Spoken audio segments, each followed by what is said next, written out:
우리 찬송가 324장 찬송하시겠습니다. 찬송가 324장 찬송하시고 예배 시작합니다.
우리 다 같이 묵상기도 하심으로 2020년 9월 13일 뽕래포교회 주일 예배를 시작하겠습니다. 다 같이 기도하시겠습니다.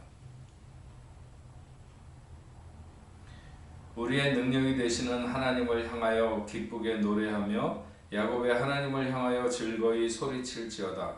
시를 읊으며 소고를 치고 아름다운 수금의 비파를 아우를지어다. 초하루와 보름과 우리 명절의 나팔을 불지어다. 이는 이스라엘의 율례요 야곱의 하나님의 규례로다. 하나님이 애굽 땅을 치러 나가시던 때에 요셉의 족속 중에 이를 증거로 세우셨도다. 거기서 내가 알지 못하던 말씀을 들었나니 이르시되 내가 그의 어깨에서 짐을 벗기고 그의 손에서 광주리를 놓게 하였도다. 내가 고난 중에 부르짖음에 내가 너를 건졌고 우레소리의 은밀한 곳에서 내게 응답하며 무리와 물가에서 너를 시험하였도다. 내 백성이여 들으라. 내가 내게 증언하리라. 이스라엘이여 내게 듣기를 원하노라. 너희 중에 다른 신을 두지 말며 이방신에게 절하지 말지어다. 나는 너를 애굽 땅에서 인도하여 낸 여호와 내 하나님이니 내 입을 크게 열라 내가 채우리라 하였으나 내 백성이 내 소리를 듣지 아니하며 이스라엘이 나를 원하지 아니하였도다. 하나님은 영이시니 예배하는 자가 신령과 진정으로 예배할지니라. 아멘. 우리 찬송가 208장 1절과 5절 찬송하시겠습니다. 찬송가 208장 1절과 5절입니다.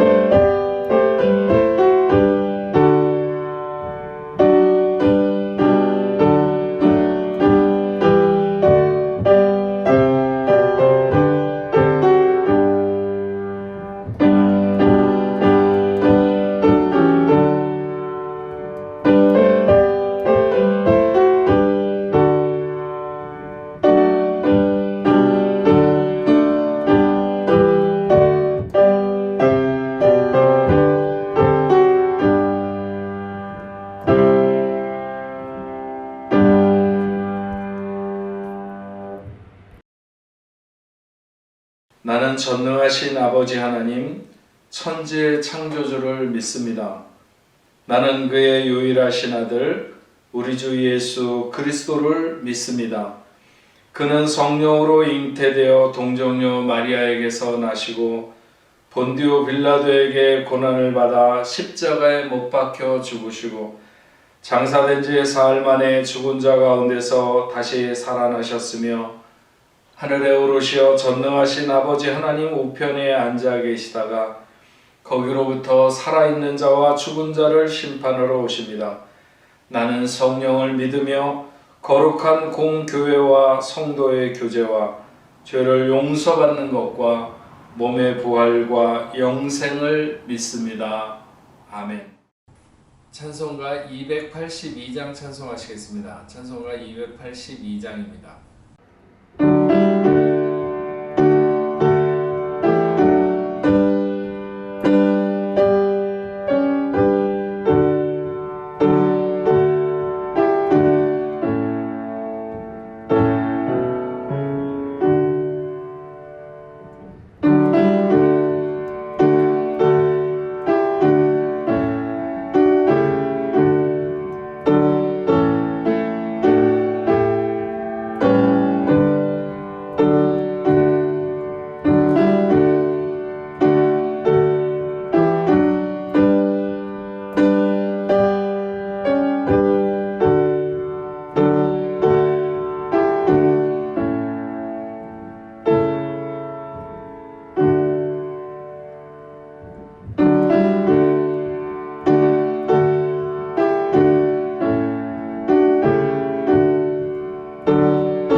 함께 기도드리겠습니다. 참 좋으신 하나님 아버지 감사합니다. 지난 한 주를 건강하게 지내게 하시고 다시 주의 날에 하나님 전에 모여 예배드리게 하심에 감사드립니다. 저희에게 하나님을 아바 아버지로 허락하신 주님의 은혜로 이 자리에 나왔사오니 먼저 저희 입을 열어 회개케 하셔서 저를 정결케 하시고 하나님께 드린 예배가 신령과 진정으로 하나님께서 기뻐 받으시는 예배가 되게 하여 주시옵소서.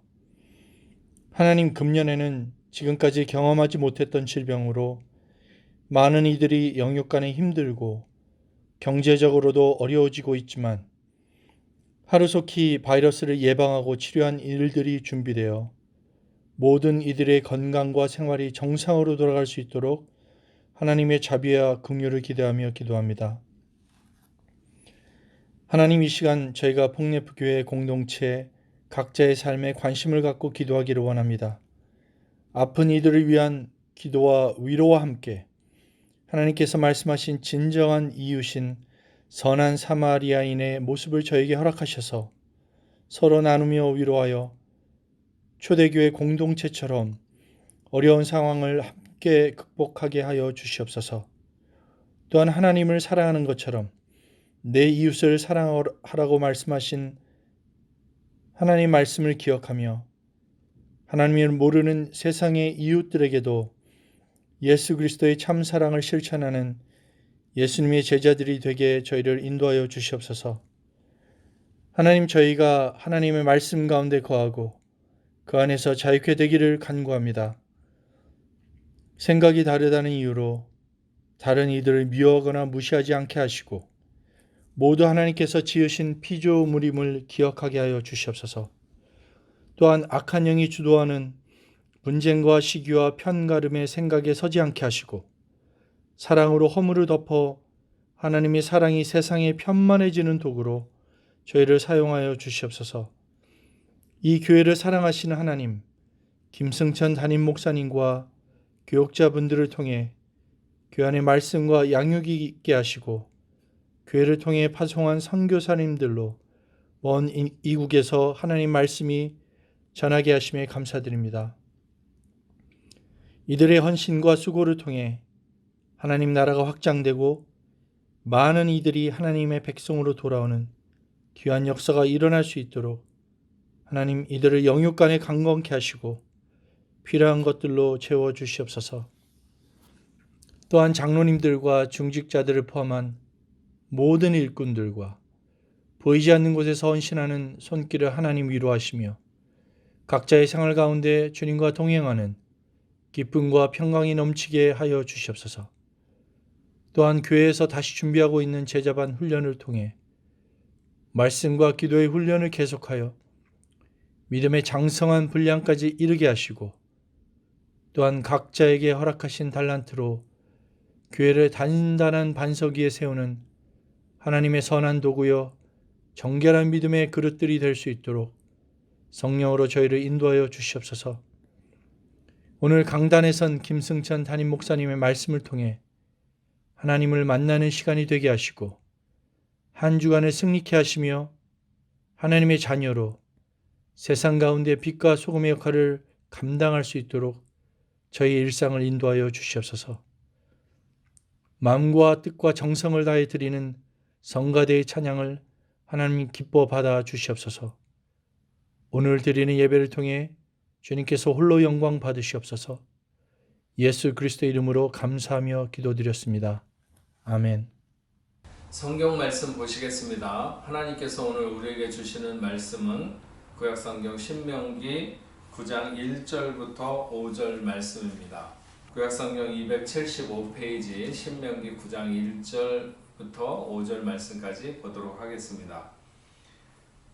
이스라엘아 들으라, 내가 오늘 요단을 건너 너보다 강대한 나라들로 들어가서 그것을 차지하리니 이 성읍들은 크고 성벽은 하늘에 닿았으며 크고 많은 백성은 내가 아는 아낙 자손이라. 그에 대한 말을 내가 들었으니 이르기를 누가 아낙 자손을 능히 당하려 하거니와 오늘 너는 알라. 내 하나님 여호와께서 맹렬한 불과 같이 네 앞에 나아가신즉 여호와께서 그들을 멸하사 내 앞에 엎드려지게 하시리니 여호와께서 내게 말씀하신 것 같이 너는 그들을 쫓아내며 속히 멸할 것이라. 내 하나님 여호와께서 그들을 내 앞에서 쫓아내신 후에 내가 심중에 이르기를 내 공의로움으로 말미암아 여호와께서 나를 이 땅으로 인도하여 들여서 그것을 차지하게 하셨다 하지 말라. 이 민족들이 악함으로 말미암아 여호와께서 그들을 내 앞에서 쫓아내심이니라. 내가 가서 그 땅을 차지함은 내 공의로 말미암음도 아니며 내 마음이 정직함으로 말미암음도 아니요 이 민족들이 악함으로 말미암아 내 하나님 여호와께서 그들을 내 앞에서 쫓아내심이라. 여호와께서 이같이 하심은 내 조상 아브라함과 이삭과 야곱에게 하신 맹세를 이루려 하심이니라. 아멘. 네, 뽕네포 성도 여러분, 한 주간 동안 은혜 가운데 잘 지내셨습니까? 프랑스가 코로나19로 인해서 점점 더 안정되어 간다고 하는 그런 소식이 있는 것은 아니지만 그럼에도 불구하고 여러분들이 각자 안전에 유의하시고 또 그렇지만 너무 두려움과 겁에 질려서 살 필요는 없다고 생각을 합니다. 우리가 최선을 다해서 방역을 하고 그러면서도 우리의 생활이 무너지지 않게 이렇게 잘 해나가시는 우리 뽕네포 성도 여러분들이 되시기를 바랍니다. 오늘 우리가 생각하고자 하는 신명기 9장에 있는 말씀을 통해서 너의 승리는 너의 능력이 아니라 하는 제목으로 오늘 하나님이 주시는 말씀의 은혜를 함께 누리고자 합니다. 다윗이 사울 왕에게 쫓겨서 온 나라를 방황하며 돌아다니다가 그가 결국은 자기 나라에 갈 데가 없어서 블레셋 아기스 밑으로 가서 지냈던 시절이 있었습니다. 블레셋의 아기스 왕은 다윗에게 시글락이라고 하는 성읍을 주어서 다윗의 가족들이나 아니면 다윗의 부하들의 가족들이 같이 가서 모여 살 수 있는 곳을 배려해 주었습니다. 그런데 그때 마침 이스라엘과 블레셋 사이에 전쟁이 일어나게 되는 다윗으로 보면 아주 매우 난처한 상황을 만나게 된 것이죠. 이랬을 때 그 라기스 블레셋의 왕이었던 라기스의 배려로 인해서 다윗이 전쟁에 나가지 않고 자기 가족들이 있는 곳으로 신하들과 더불어 함께 돌아가서 전쟁이 끝나고 왕이 돌아올 때까지 가서 쉬기로 하고 자기 집으로 돌아왔더니 아말렉 사람들이 그 마을을 습격해가지고 모든 그 다윗의 가족들뿐만 아니라 다윗 신하의 가족들까지 그들을 포로로 해서 다 끌고 가버리고 그 성읍은 불태우고 하는 이런 비극적인 일을 만나게 됩니다. 그래서 다윗은 자기의 신하 600명을 이끌고 아말렉을 찾아서 쫓아가게 됩니다. 근데 한참 그렇게 쫓아가다가 부솔이라고 하는 시내가에 이르렀을 때 600명 중에서 200명 정도가 우리는 도저히 더 이상 힘들어서 못 가겠다 하면서 거기에서 주저앉게 되는 거죠. 그래서 다윗은 나머지 400명을 데리고 여전히 아말렉을 쫓아서 가다가 마침 광야에 버려진 그 아말렉 사람의 병든 종 다 죽어가는 종을 한 명을 발견하게 되고 그에게 친절을 베풀어서 그를 잘 살려준 이후에 그가 안내하는 것을 따라서 아말렉을 쫓아가게 되고 그들이 있는 곳을 발견해서 그 다윗의 일행이 급습을 해가지고 그들을 치게 되고 그래서 잃었던 모든 포로들을 되찾고 거기에서 수많은 전리품을 가지고 돌아오게 됩니다. 다윗의 일행이 돌아오다가 200명이 나고했던 그 부솔 시내가에 왔을 때에 다윗과 함께 싸움에 끝까지 나아갔던 그 400명 중에 속해 있었던 어떤 사람들이 그런 이야기를 합니다. 그들이 우리와 함께 가지 아니하였은즉 우리가 도로 찾은 물건은 무엇이든지 그들에게 주지 말고 각자의 처자만 데리고 떠나가게 하라 하는지라. 그러니까 끝까지 이렇게 가서 자기네들이 결국 포로도 되찾고 수많은 전리품들을 가지고 오는데, 이 전리품들을 여기에 그 부솔 시내가에 남아 있었던 200명에까지 나눠줄 필요 없다. 그들의 처자식만 그들에게 줘서 돌려보내자라고 하는 것이었습니다. 그럴 때 다윗은 아니다, 그렇게 하면 안 된다. 하나님께서 우리를 보호해 주신 것이고 하나님께서 우리에게 승리를 주셔서 우리가 승리할 수 있었던 것이니까, 전쟁에 끝까지 싸우러 갔든지 아니면 중간에 이렇게 떨어져서 있었든지 모든 사람이 공평하게 이 전쟁에서 얻은 물자를 나누게 될 것이다, 이렇게 하는 것이죠. 이런 것에 대한 말씀이 사무엘상 30장 23절 24절에 다윗이 이르되 나의 형제들아, 여호와께서 우리를 보호하시고 우리를 치러 온 그 군대를 우리 손에 넘기셨은즉 그가 우리에게 주신 것을 너희가 이같이 못하리라. 이 일이 누가 듣겠느냐? 전쟁에 내려갔던 자의 분깃이나 소유물 곁에 머물렀던 자의 분깃이 동일할지니 같이 분배할 것이라 하고. 네. 그래서 이때부터 이것이 이스라엘의 전통이 되었다. 그래서 전쟁에 나간 자나 전쟁에 어떤 상황으로 나가지 못한 자나 모든 사람이 다 공평하게 그 전쟁에서 얻은 물자를 나누게 된 것이 이스라엘의 전통이 되었다. 이렇게 성경은 기록하고 있습니다. 다윗은 그 전쟁을 이끈 장수로서 충분히 그것을 자기의 능력으로 이룬 것이라고 이렇게 극대화해서 나타낼 수도 있었습니다. 그리고 생각해보면 그렇게 힘들다고 중간에 주저앉은 200명에 대해서 끝까지 싸움을 싸우러 나갔던 사람들 중에 그들에게 모든 전리품을 공평하게 나눌 필요가 있겠느냐, 그렇게 얘기한 그들의 마음이 그렇게 틀리지도 않은 것 같다고 생각이 들 수 있습니다. 오죽하면 그 200명이 주저앉았을까 생각할 수도 있지만, 그럼에도 불구하고 계속 따라갔던 400명은 힘이 남아서 계속해서 그렇게 나갔던 것은 아닙니다. 그러니까 힘들다고 중간에 쉰 사람들과 목숨을 걸고 마지막까지 싸움에 나간 사람들과 그 대우가 달라야 한다고 하는 것이 그렇게도 잘못된 것인가, 이렇게도 볼 수 있죠. 만약 그렇게 생각하기에 가장 정당하다면 다윗이 그렇게 생각할 수도 있겠지만 다윗은 그렇게 생각하지 않았습니다.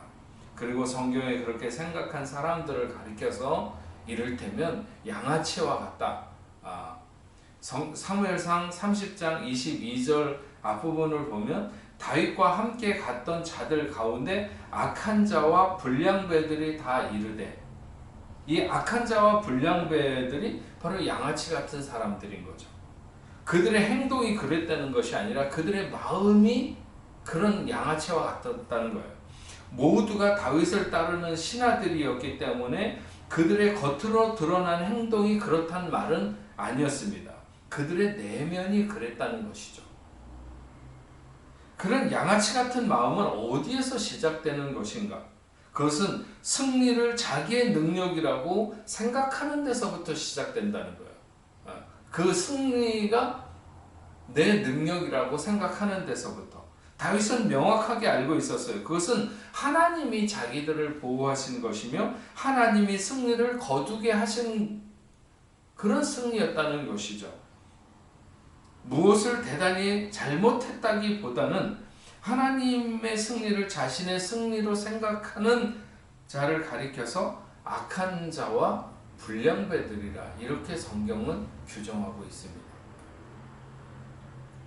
오늘 우리가 본 본문 말씀이 바로 이런 내용을 말씀하고 있는 것입니다.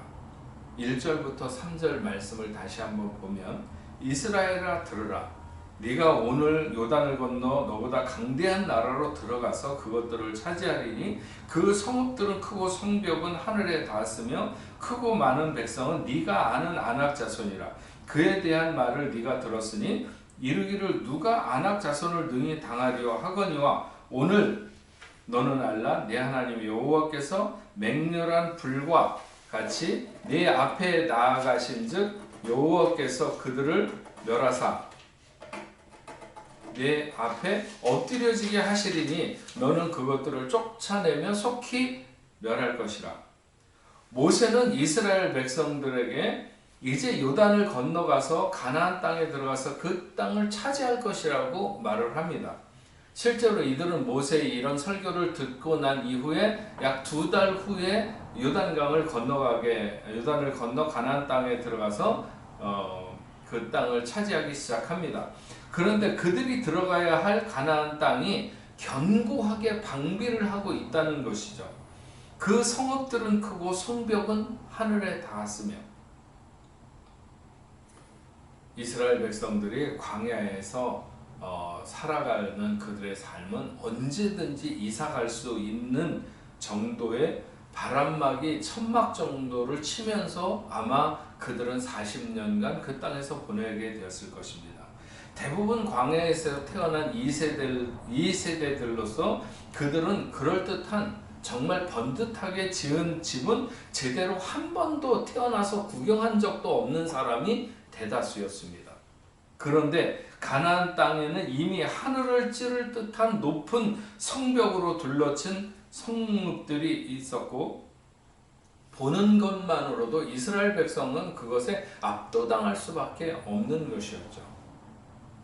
또한 크고 많은 백성은 네가 아는 아낙 자손이라. 그에 대한 말을 네가 들었으니 이르기를 누가 아낙 자손을 능히 당하리요 하거니와. 이미 40년 전에 첫 번째 그 가나안을 정탐하고 실패했던 왜 실패했느냐? 아낙 자손을 두려워했기 때문이죠. 그 아낙 자손에 대해서 이미 그 후손들도 들어서 알고 있습니다. 신명기 1장 28절 말씀을 보면 우리가 어디로 가랴? 우리의 형제들이 우리를 낙심하게 하여 말하기를 그 백성은 우리보다 장대하며 그 성읍들은 크고 성곽은 하늘에 닿았으며 우리가 또 거기서 아낙 자손을 보았노라 하는도다 하기로. 네, 이거는 그 출애굽 1세대들이 제일 처음에 가데스 바네아에서 그 가나안을 들어가기 전에 정탐을 하고 보고했던 것에 대한 내용입니다.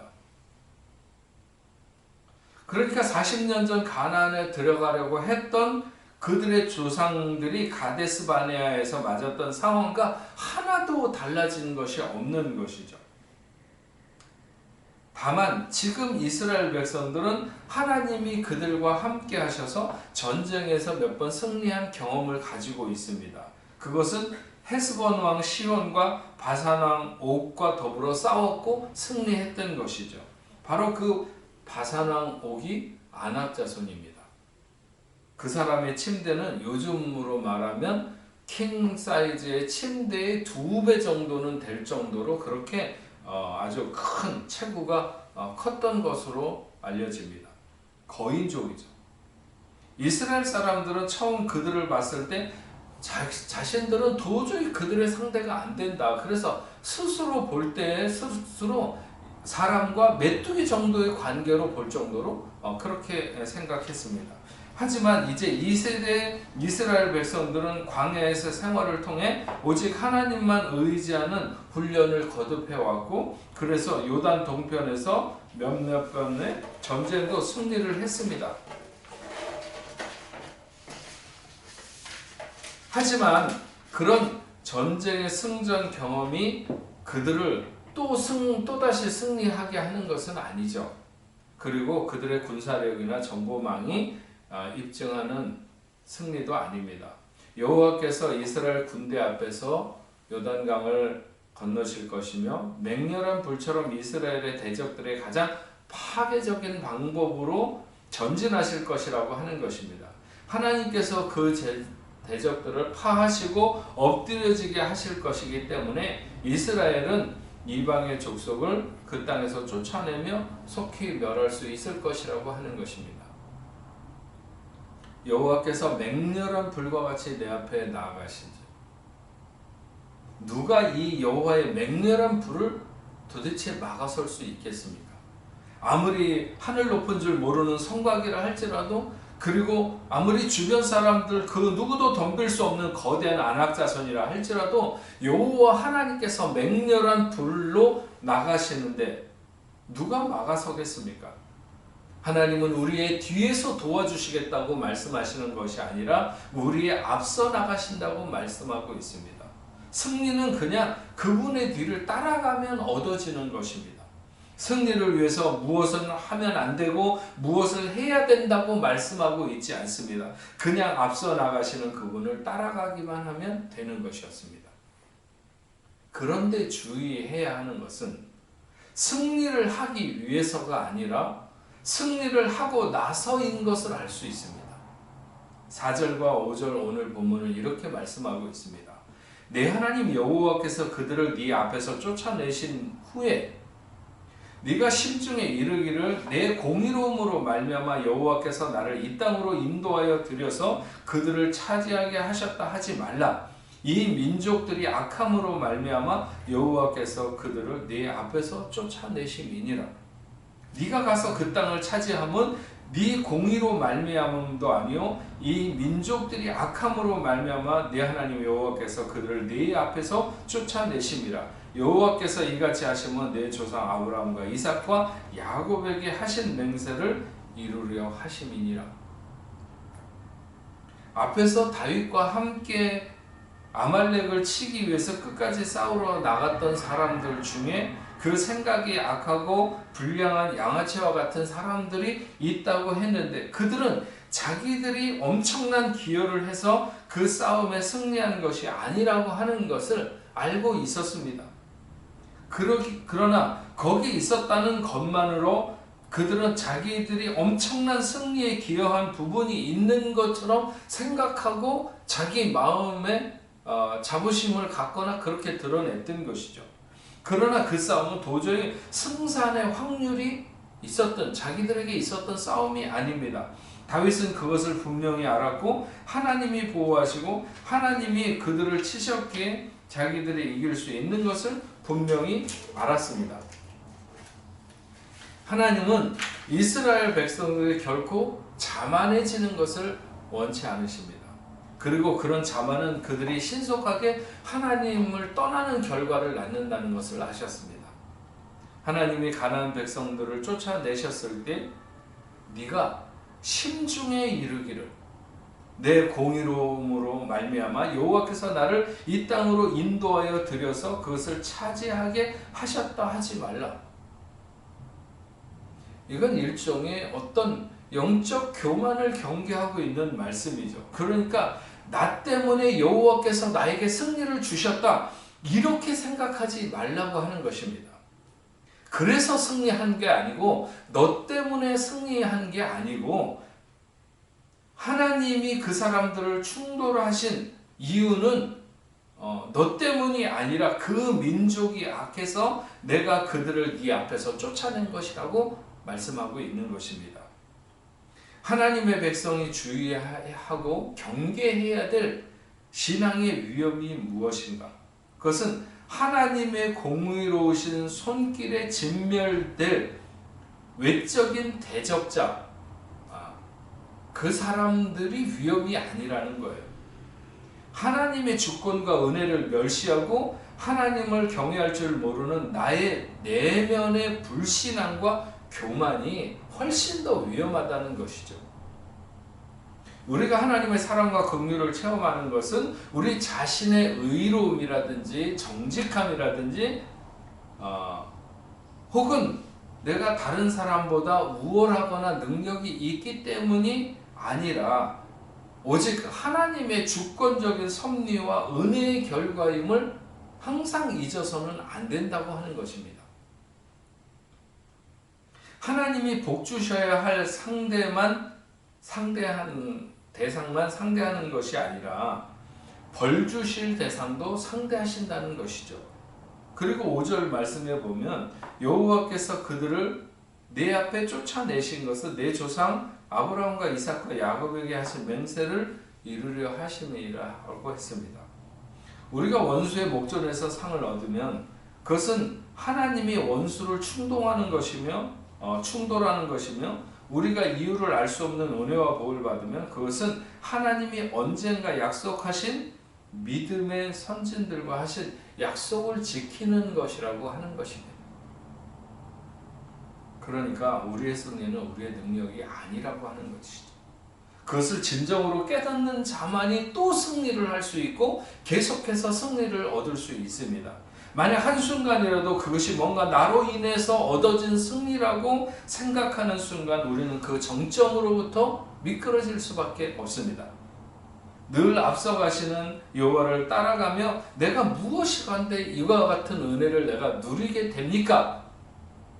그래서 말할 수 없는 감사로 충만해야 하는 것이죠. 이렇게 생각하는 것이 정당한 것입니다. 내가 무엇이 간데 이처럼 늘 하나님이 주시는 은혜를 누리는가? 앞서가시는 하나님을 뒤따라가는 것만으로도 복을 누리게 되는 것이죠. 모세 설교는 가나안 입성을 앞둔 이스라엘 공동체를 향하여 말씀하고 있습니다. 하지만 가나안과의 전쟁이 표면적으로는 이스라엘과 가나안이라고 하는 공동체적인 성격을 띠고 있지만 그러나 실제적으로는 매우 개인적인 싸움을 또한 말씀하고 있습니다. 여호와 하나님이 그들의 싸움에 외면을 걷어내고 이기게 하실 것입니다. 그런데 이제 그 개인들이 가나안의 문화와 삶의 방식과 부단히 싸우는 현실을 만나게 된다고 하는 것입니다. 하나님은 공동체적인 적을 물리쳐 주셨습니다.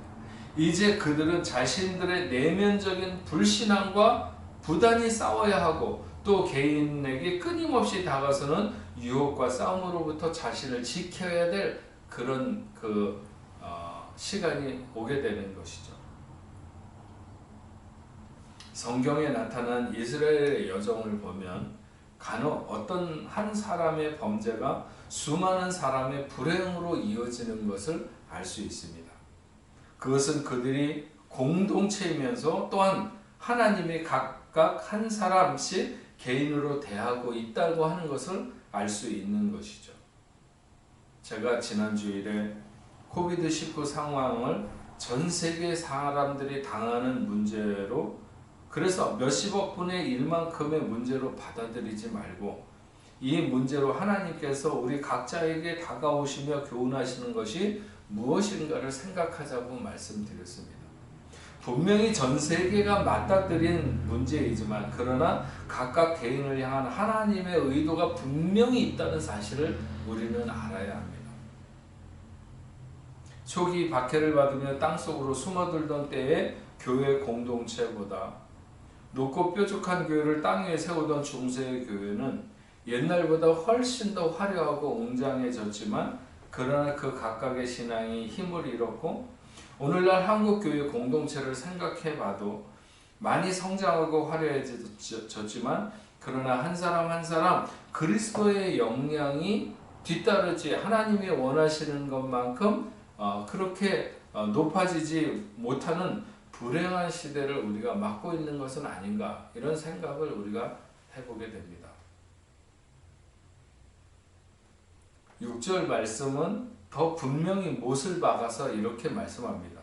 그러므로 네가 알 것은 네 하나님 여호와께서 네게 이 아름다운 땅을 기업으로 주신 것이 네 공의로 말미암음이 아니라 너는 목이 곧은 백성이니.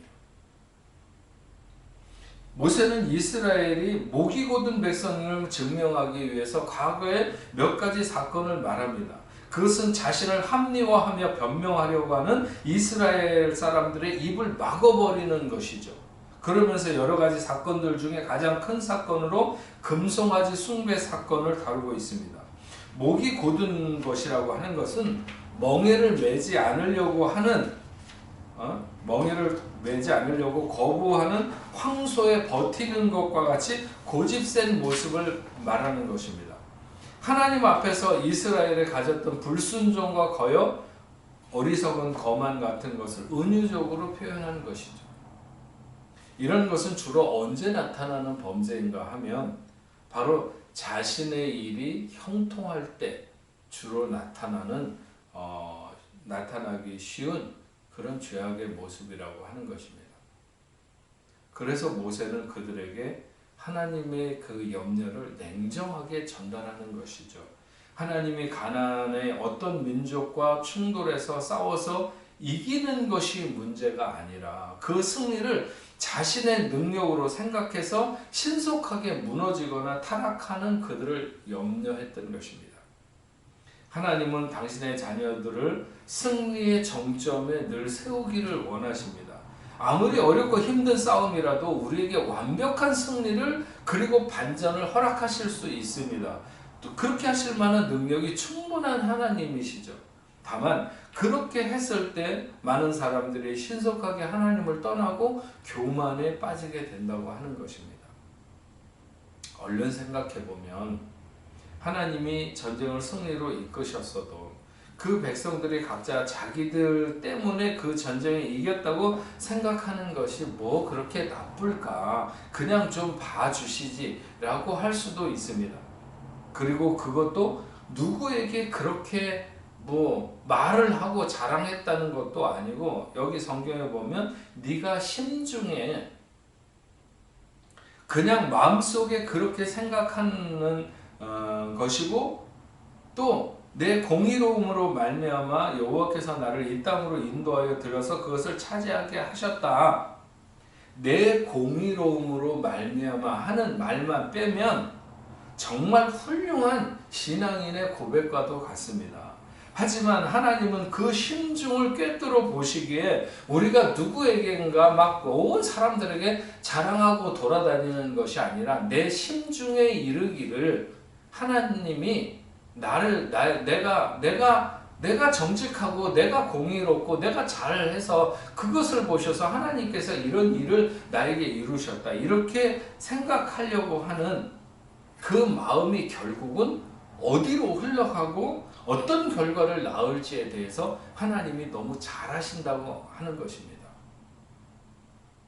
첫 번째 악을 선택하는 행위는 두 번째 악과 연결되며 악한 경향과 습성에서 우리를 헤어나오지 못하게 한다. 그래서 악마로 하여금 우리 머리카락 하나라도 잡히게 하면 영원히 우리는 악마의 것이 된다고 트라이안 에즈워드가 말을 했습니다.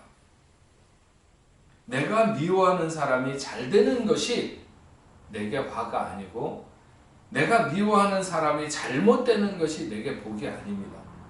나의 복은 하나님과의 관계에서 하나님의 뒤를 잘 따라가는 것이며 나의 화는 하나님이 주신 복을 내가 이루었다고 생각하는 데서부터 화가 일어나는 것이죠. 모세는 또 그의 설교에서 여러 번 강조하고 있는 것이 네가 받은 복은 너희 조상 아브라함과 이삭과 야곱에게 하나님이 약속하신 것을 이루는 것이라고 하는 말씀을 성경에 여러 번 강조하고 있습니다.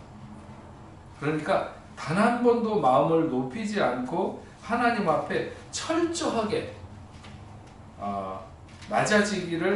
낮추어서 살아가기를 원하시는 그의 심중을 알 수 있습니다.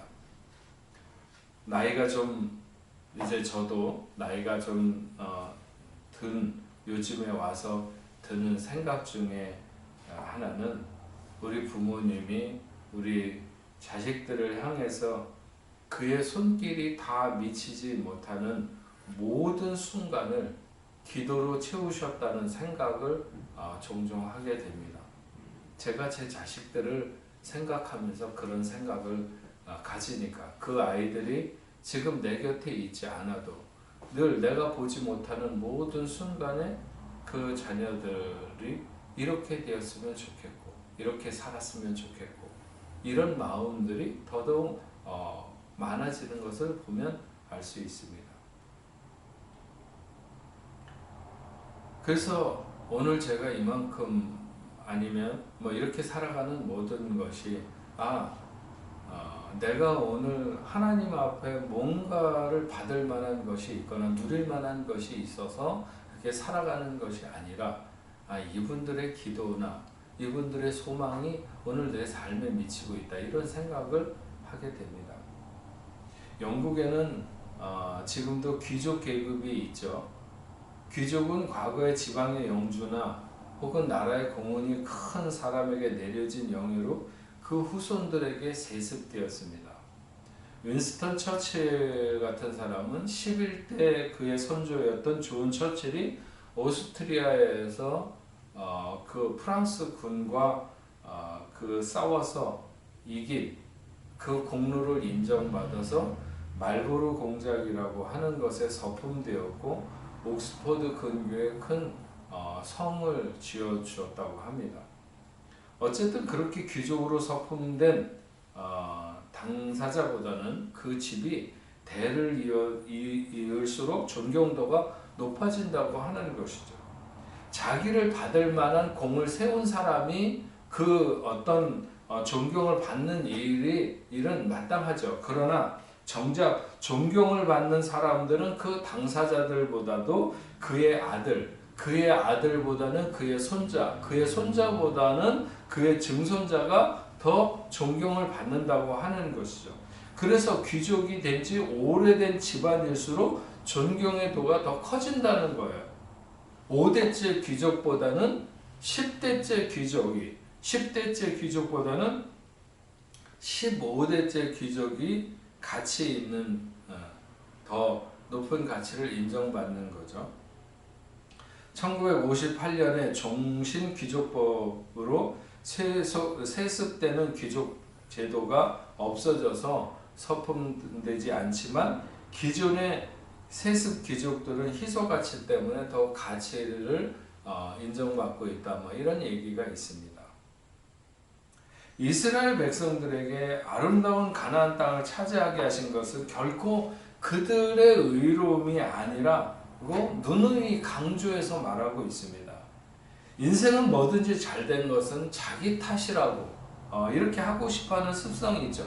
그러나 어떤 일이든지 하나님의 은혜를 앞설 수는 없고 하나님의 계획을 앞설 수는 없습니다. 그래서 나는 하나님의 은혜를 누리는 것이고 그 하나님의 섭리 안에서 복을 누리는 것이지 결코 그것이 나의 공로나 나의 의나 나의 정직함이나 나의 능력이 아니라고 하는 것입니다. 여러분, 어쩌면 지금 여러분이 광야의 맨 끄트머리에 서 있고 힘들고 어려운 시간을 지나온 광야의 맨 끄트머리에 서 있고 이제 곧 가나안에 들어설 수 있습니다. 하나님이 여러분을 위하여 멋진 승리를 준비하시고 멋진 반전을 이루시기 위한 준비가 끝나 있을 수도 있습니다. 그 승리를 위해서 무엇인가를 해야 할 것이 아니라 승리를 주셨을 때 그런 순간을 내가 만났을 때 내가 어떤 마음을 가져야 하는지에 대해서 지금 결정해야 되고 지금 다짐을 해야 하는 것입니다. 그렇지 않으면 우리의 마음은 틀림없이 교만으로 흘러가게 되어 있고 무너질 것에 대해서 하나님이 아시고 염려하시는 것입니다. 우리의 신앙은 우리의 가난한 형편에 의해서 무너지지 않습니다. 역사적으로 그런 경우는 없었습니다. 박해로 인해서 신앙이 무너지는 것도 아닙니다. 오히려 그런 시간에 불같이 번져간 것을 오히려 더 신앙이 뜨겁게 번져간 것을 역사가 증명하고 있습니다. 정말 우리의 신앙과 삶이 무너지는 것은 우리가 승리했다고 하는 그 순간, 우리가 성공을 이루었다고 생각하는 그 순간에 무너지게 되는 것이죠. 그러나 냉정하게 생각해서 꿰뚫어 보면 승리는 우리의 능력이 아닙니다. 하나님이 앞서 가셔서 우리의 장애를 맹렬한 불로 태워버리시는 것이죠. 하나님이 저와 여러분 앞에 있는 모든 장애도 이와 같이 없애주실 것입니다. 그러나 진정으로 그 승리를 누릴 자격이 있는 사람은 그 승리가 하나님이 주시는, 하나님이 이루신 승리라는 것을 알고 그 마음을 높이지 않아야 하는 것이죠. 그 어떤 감격할 만한 일이 있어도 그것은 하나님의 은혜와 복인 것을 알고 감사함이 하나님의 마땅한 자녀의 태도라고 생각을 합니다. 저와 여러분이 오늘 정말 이제 얼마 안 있으면 우리도 깜짝 놀랄 만한 아름다운 승리와 또 은혜와 복을 허락하실 수도 있습니다. 이때 모세가 그 백성에게 경계해서 말하고 있는 것처럼 하나님이 이루신 승리를 너 때문에 이룬 것처럼 그렇게 마음을 갖지 말라. 우리가 언제나 하나님이 주셔서 내가 오늘 이 삶을 누리고 있음을 진정으로 깊이 깨닫고 감사하는 자만이 내일도 그것을 누릴 수 있다는 사실을 깨닫는 우리 봄내부교회 성도 여러분이 다 되시기를 주의 이름으로 축원합니다. 기도하겠습니다.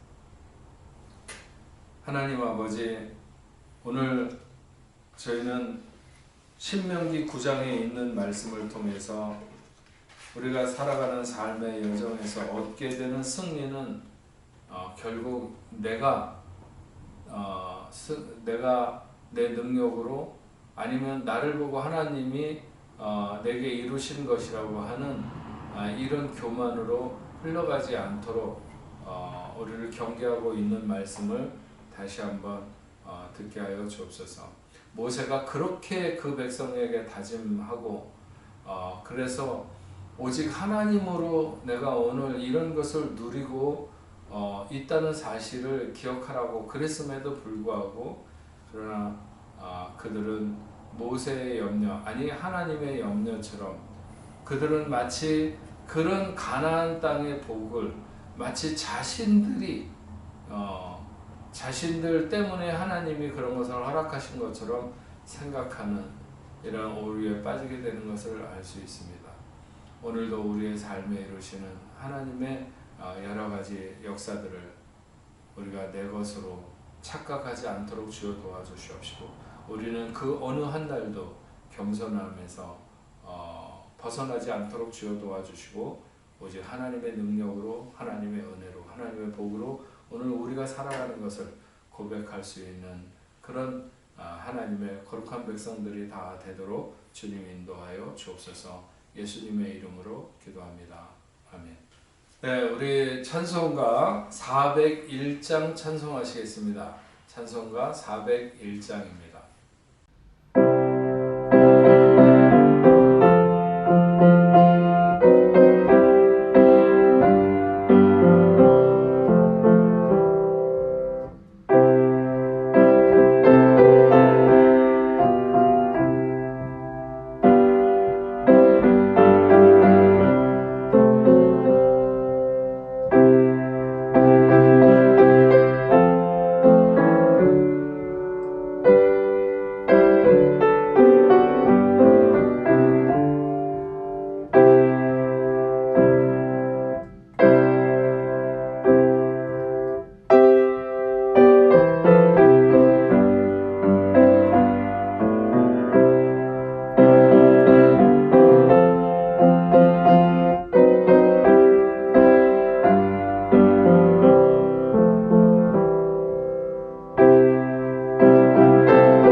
같이 기도하시겠습니다. 전능하신 아버지 하나님 감사합니다. 오늘 당신의 사랑하는 귀한 자녀들 이렇게 하나님 앞에 예배하며 하나님의 말씀을 듣고 그 말씀을 따라 살아가기를 원합니다. 오늘 당신의 사랑하는 귀한 자녀들이 하나님 앞에 예배하며 귀한 예물을 구별하여 드리오니 드리는 모든 손길들마다 저들이 경영하는 사업과 가정과 직장 하는 모든 학업 일들 위해 하나님 역사하여 주시옵시고 그것을 따라 11조로 감사 예물로 선교 헌금으로 주일헌금으로 구별하여 드리는 모든 손길들마다 차고 넘치도록 하나님 채워 주시옵소서. 하나님 저들이 세상으로 향할 때 저들의 발걸음과 동행하여 주셔서 그 어디서나 하나님의 뜻을 온전히 이루며 탁월한 하나님의 자녀들로 이 땅에서 성실하고 정직하게 또한 순결하게 살아가도록 주님 도와 주시옵소서. 하나님 아버지 우리 교회를 이 땅에 세우시니 감사합니다. 하나님이 이 교회가 주고하는 많은 영혼들을 구원하며 저 중동과 아프리카까지 선교하기에 부족함이 없는 교회로 하나님 세워 주시옵소서. 특별히 당신의 사랑하는 자녀들 중에 질병으로 인하여 고통받는 자녀들이 있습니까? 주님 앞에 병든 몸을 가지고 나온 모든 사람을 한 사람도 남김없이 예수의 이름으로 치료하시고 고쳐주신 것처럼 오늘 이 시간에도 주님 역사하여 주시어서 치료하는 광선이 당신의 사랑하는 모든 자녀들의 질병을 물리쳐 주시옵시고 이 시대의 모든 역병으로부터 저들을 안전하게 보호하여 주시옵소서. 하나님 앞에 영광 돌리는 귀한 자녀들 되도록 주여 도와주시고 그 마음의 소원을 응답하여 주옵소서. 흩어져 있는 모든 성도들 그리고 여러가지 문제로 인하여 힘겨워하는 하나님의 자녀들을 위해 은혜를 내려주셔서 모든 불안한 것들이 두려운 것들이 안개와 같이 사라지게 하시고 오직 예수 안에 담대한 믿음만이 남을 수 있도록 인도하여 주옵소서. 이제는 우리 주 예수 그리스도의 은혜와 하나님 아버지의 크신 사랑과 성령님의 감화 감동으로 교통하심이 오늘 하나님 앞에 예배하는 당신의 사랑하는 자녀들과 저들의 가정과 직장과 두고온 고국교회 세계 만방에 흩어져 복음을 전하는 모든 선교사들과 그 사역지 위에 이제로부터 영원토록 함께 있을지어다. 아멘.